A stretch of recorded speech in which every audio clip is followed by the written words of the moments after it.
Other Side of Midnight with Lionel. Mike in New Rochelle. Mike, you're on the other side of midnight with Lionel. There are a few problems that can't be solved with a suitable application of high explosives. Yes, sir. How are you, my friend? I was thinking about you because I had your website on my laptop forever, and I finally... Tell me again what it is again, please. Fireworking.com. Well, when's the next one? There's a vintage fireworks swap meet coming up in 2 weeks, November 8th, at the Badaboom Fireworks Warehouse. Wait a minute, wait. The Badaboom Fireworks. And that's where is the name of the store? Where is the Badaboom Fireworks Warehouse located? Blakeslee, Pennsylvania. Wow. Not far from here at all. Now, what does one enjoy at that event? Vintage fireworks. Now we say vintage. What is vintage? What is it? Blows up differently? It uses another means of combustion? What? These are old vintage fireworks from the 30s, 40s, 50s, and they 60s, still work? 70s. They just been laying around? And collectors. These are collections. This is like going to a traveling fireworks museum. But they only have these once a year.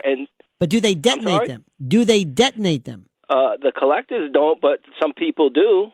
You can buy them and detonate them if you want to, or you can treasure them like other people have. So let me get this straight. You want me basically to look at this thing, look at a case, see some spherical thing, and look at it and say, "Wow, that's 1930," and then we go look at the next spherical explosive. Is that about it? There's more to it than that.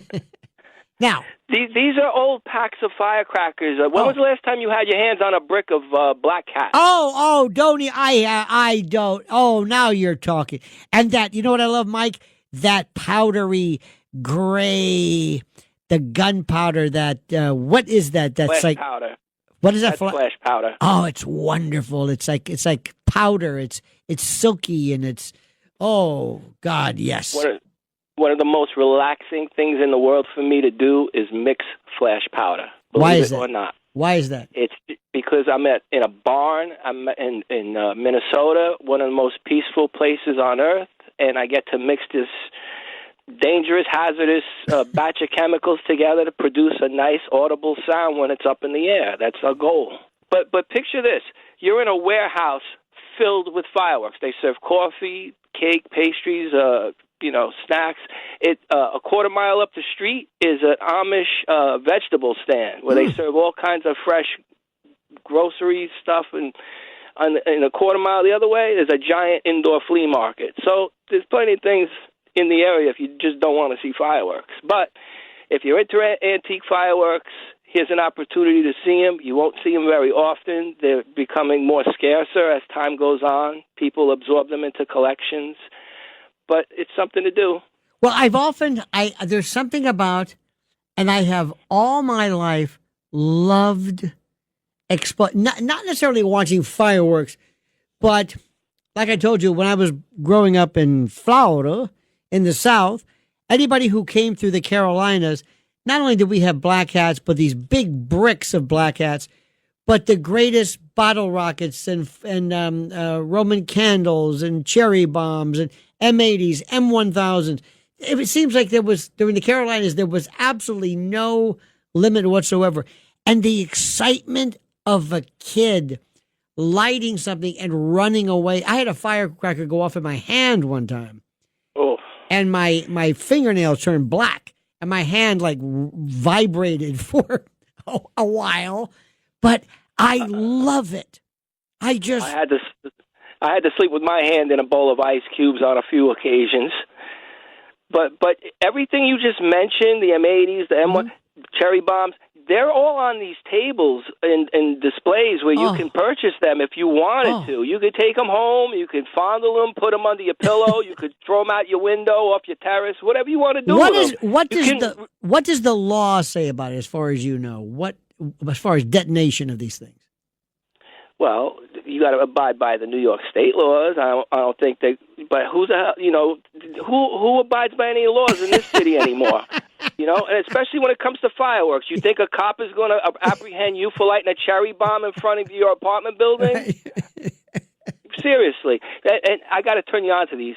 They got Trump firecrackers. They're fuseless firecrackers. You throw them on the ground and they make a report. Wow, they're very cool.